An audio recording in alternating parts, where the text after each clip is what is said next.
Hi guys, it's Bunnymon and welcome to today's video and welcome to another WWE reaction. This video was recommended by, okay, the name is so weird. It's user with a face palm on the keyboard, and he said, you talked about intergender matches. You should watch that when intergender wrestling goes wrong. The Asuka Incident. It's about Asuka wrestling one of her idols. Wrestling. Oh, okay. I was like, what?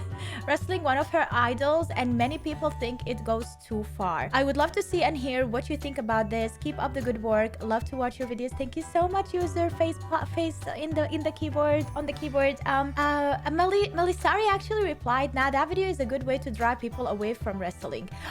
And then it's drama. And then Rocket said, that video is very biased opinion piece. That match didn't go wrong at all, since Minoru Suzuki was just doing what he was told to do. Asuka booked the match, so it went exactly as planned. She did it to prove a point. She doesn't want to be seen as a female wrestler, since as far as she is concerned, there is absolutely no difference between what she does in the ring and what men do. Okay, I have to say that one of the reasons women have to fight for their own rights in gender equality cases like this, professionally speaking, is because they usually, even if they book full houses and whatnot, they are still usually paid less because they're female. And I feel like maybe even in this case Asuka, but this is my opinion, I don't know at all, maybe that's why she decided to do something like this. But we will watch the video and I will after that tell you my opinion. And he said, and she's just a wrestler, period. It was a deliberate show of protest against the restrictions placed on women in the wrestling industry, especially in Japan. See, like, there was a reason. And user also replied to him and said, and the video says she booked the match herself. It even says she asked him to go as hard as he could. I think it was great. It talks about her career and speaks the truth. Many people were disgusted by it. I'm now one of them and get lots of respect for that. All right, I want to see what is this drama all about. Like, I read all of these comments and I am really interested to see what the hell is happening here. So I did find the video when intergender wrestling goes wrong, the Asuka Incident. It's by Age of Wrestling. If you're interested in checking out the original video, you can go and watch it. But if you are interested in checking my reaction and see what I think about it, then continue watching. Also subscribe for more WWE reactions. I do upload them every single day. This channel has kind of became, if not did become, the main WWE reaction channel for me, Bunnymon. But I do have a second channel, Bunnymon TV, where I upload reactions to various content, not WWE related. So if you're interested in more other type of reactions, you can check it out. And I also have a Patreon, patreon.com/supportbunny, where I do upload WWE full matches and blocked content that is not allowed here on YouTube. No. Without further ado, let's go and watch this video, shall we? Warning. This episode contains content that may be disturbing to some viewers. Oh no. Viewer discretion is advised. Oh my god, warning, Asuka guys. is one of the greatest women's wrestlers in the world today. She has separated herself from other women in wrestling through her incredible in-ring skill, charismatic aura, protracted longevity, impressive versatility, and her strong connection with the fans. With all of these... But that when you say something like that, what does it mean she separated herself from others? Like... I don't like, maybe it's because of the hard work she put in it, but I do have a feeling that there's other female wrestlers like Rhea Ripley, for example, right now, that is really significant in the women pro wrestling industry. Aspects, she's managed to become a multi-time women's world champion in WWE with many remarkable reigns. However, Asuka wasn't always Asuka, and things haven't always been rosy, especially when she was in Japan wrestling under the ring name Kana. An incident occurred in Japan in 2014 when Asuka had a match against the most notorious man in Japanese wrestling, the murder grandpa himself, but he was a heel. Minoru Suzuki. Yeah. In this match, he absolutely decimated Asuka, and it crossed the line as far as intergender wrestling goes, as it was more akin to an actual domestic assault. But why did Suzuki go so hard on Asuka, and how did it all come to this point? Asuka was born in Osaka, Japan in 1981, and growing up she was a massive fan of professional wrestling. But weirdly enough, she wasn't a fan of Joshi wrestling at all, which is Japanese women's wrestling, even though it has such a rich history. Instead, she was interested in men's wrestling, as her heroes were wrestling legends like the great Muto, Antonio Inoki, and someone who she would infamously make headlines with in the future, none other than Minoru Suzuki. Even though she had a great love for wrestling, she instead went into a different field as a career. She worked as a graphic designer and a journalist in the gaming industry, as video Oh, games that's were so another one of her cool. passions. Oh yeah, Her like current me. YouTube channel is a testament to this. Even though she loved the video game industry and achieved a lot, she had a calling for her first true love, which was professional wrestling, and so she quit her job and started to train to become a professional wrestler in 2003. cool. She made her debut in 2004 under the ring name Kana in the all-female promotion Major Girls Fighting Atars, previously known as the promotion Arison. She wrestled for less than 2 years in this promotion because she was forced to retire in 2006 Why? as she was diagnosed with chronic nephritis, What a is condition that? that caused inflammation of the kidneys, and Oh that can be my caused God. and exacerbated by exactly the type of strenuous exercise Oh, that comes with the job of being a that is wrestler. so sad. When she left wrestling, she opened up her own graphic design agency, but her professional wrestling itch was just too strong and she Yeah. returned back to the ring in 2007, It a year is and who a you half are. after Sometimes you're born retiring. to do something When she returned, and nothing she can really tell you started no, to even build a if name and even fame if in it leads wrestling. to devastating While American results. wrestling had long been dominated by a single company, WWE, the Japanese wrestling scene is far more splintered, especially where Joshi is concerned. The biggest promotion in Japan, New Japan Pro Wrestling, did not feature women's wrestling at all, leaving a void to be filled by a ton of smaller companies. Okay. After Asuka came back to wrestling, she wrestled for pretty much all of these Joshi wrestling promotions. She arguably found her greatest fame in the promotion Pro Wrestling Wave, where she was one of the company's top stars. It was in this promotion that she formed the stable Triple Tails with Io Shirai, now known as Io Sky in WWE, and who was a nice. multi-time women's world champion there. The stable Nice. was also with Io's sister, Mio Shirai. This trio would go on to dominate the Joshi wrestling scene, but they disbanded after about a year. Everything Okay. changed for Asuka in 2010 though, when she published her manifesto in the magazine Weekly Pro Wrestling. And no, not the type of manifesto of one of those mass shooters who murder loads of people, Oh my God. but a professional wrestling manifesto.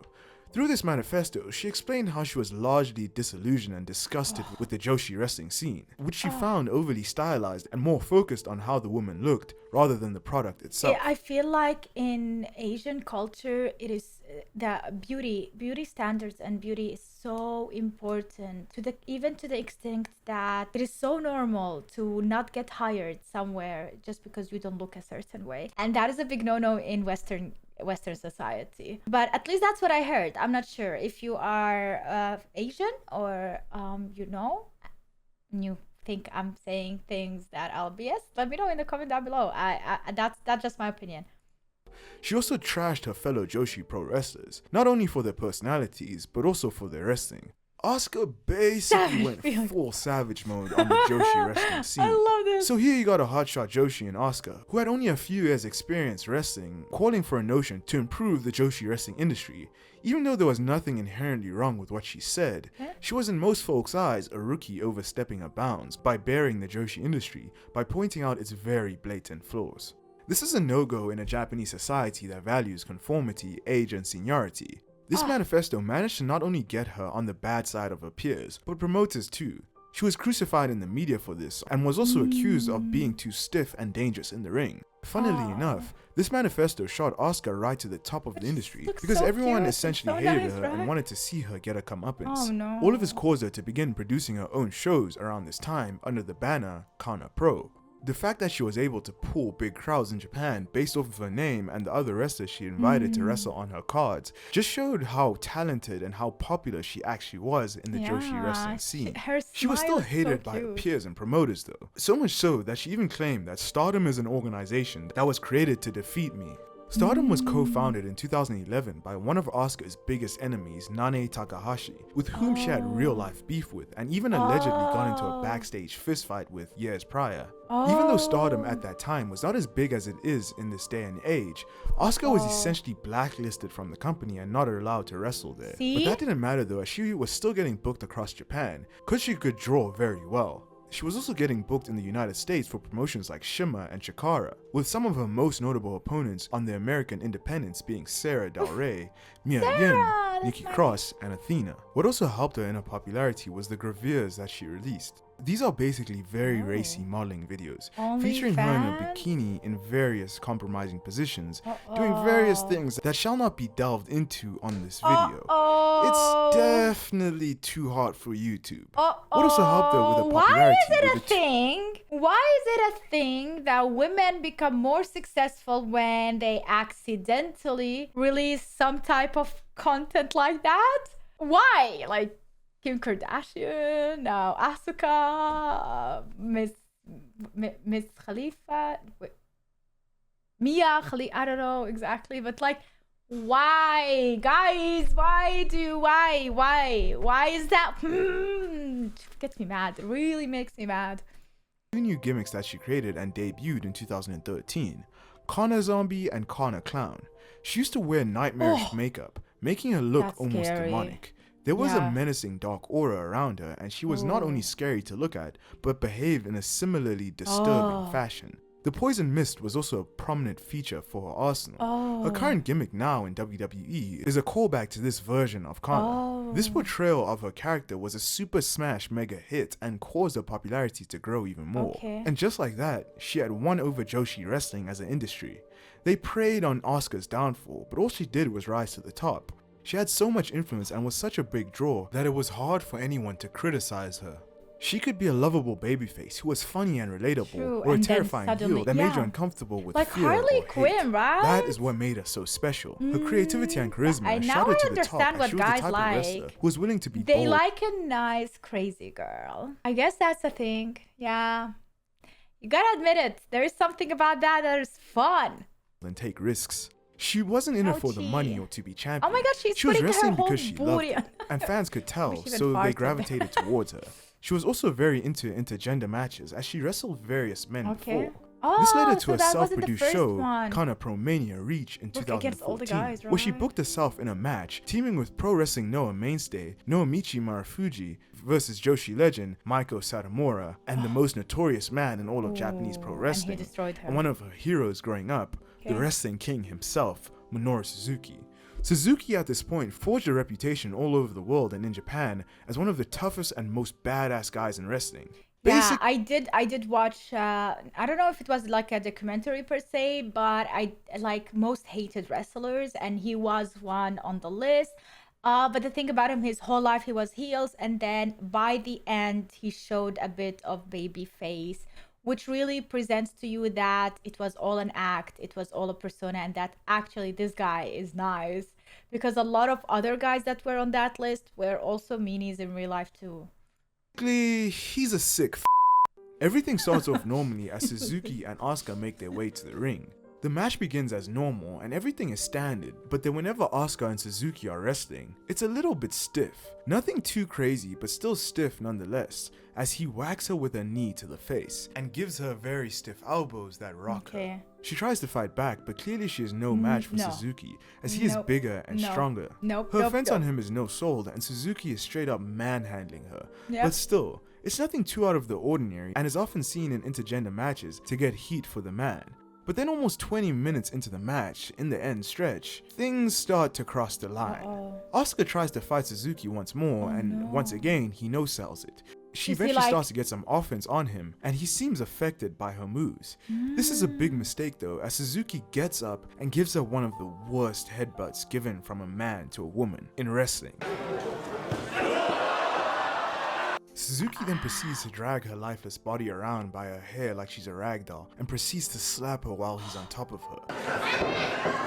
The ref even tries to stop him, but he pushes him away with ease, and he then grabs her by her hair and strikes her face repeatedly in a brutal manner. Her partner Marufuji even comes in for the save, but Suzuki throws him out of the ring swiftly and proceeds to brutally kick and slap Asuka. His own tag team partner, Maiko Satomura, sees what's going on and even steps into the ring to try and stop him, but he throws her out of the ring swiftly as well and continues to straight up assault Asuka. This was truly uncomfortable to watch, as you could tell Asuka was out of it. Once again, she tried to fight back, but this was futile. He put her in a leg lock, then choked her, and then roughly put her into a gotch-style piledriver for the 1-2-3. The ending stretch of this match was one of the most unbearable and agonizing experiences ever. This whole incident was planned though, as it was a work shoot, seeing that Asuka booked this match. Asuka asked Suzuki to go as hard as he could with her and not to hold back during this match. Suzuki apparently did not want to be as stiff as he was with Asuka during this match, but Asuka, being the booker of the show and wanted to give the fans a memorable experience, convinced him to go full Chris Brown on her. Bro, she is the one who asked for it. Like, in what world? Why would you put yourself through that? I would not blame him. No, I don't blame him. She is the one who knew and asked for it. She asked for it. He was one of her inspirations growing up, and she wanted to prove to him and the world that she was tough as nails.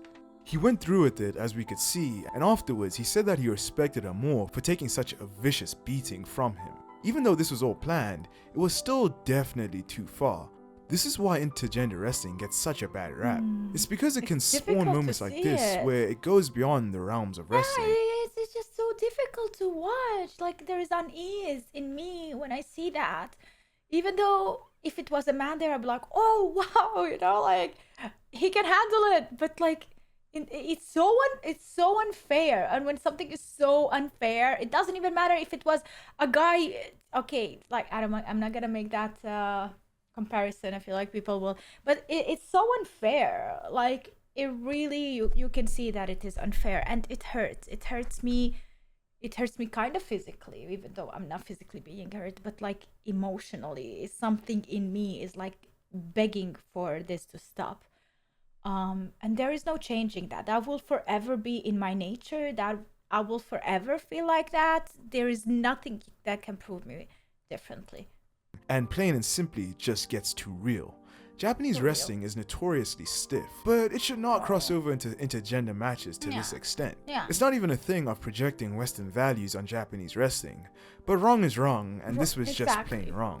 After this match, the frequency of Asuka's performances in Japan was low, and fans started to speculate her retirement. What fueled this was when she said she will stop accepting bookings in Japan. But then out of nowhere, she appeared on an NXT TakeOver show in the crowd and announced that she had signed with WWE. As far as the rest of the story, you already know it, as she has become one of the greatest WWE women's wrestlers of all time. But that is the story of her time in Japan and her incident with Minoru Suzuki. Thank you for watching this video. If you enjoyed this video, please check out other videos. Also, please like, share, comment, and subscribe. But anyway, goodbye. Goodbye. I guess she had nothing else to prove in Japan. Like, she beat that, like, not beat, but she let herself get beaten by the final boss, and that was her dream. She was literally there fulfilling her dream and proving to herself first and foremost that she can, even if it results in her losing, of course. But at the same time, it's like, imagine you want to perform with an artist, and your whole career is about you going on a concert with that artist and making a duet or something like that, and you do it even though that artist is so much better than you. Still do it, and that is it, you know. And there is nothing else to prove there. You have to move on and do something else. And I feel like in Japan, she did her best. She proved her best with the top people, the top sellers there, and now it was time for her to move on and try somewhere else. And why not? I guess it was a good move, because now we get her, and we get her performance, which is really good. I feel like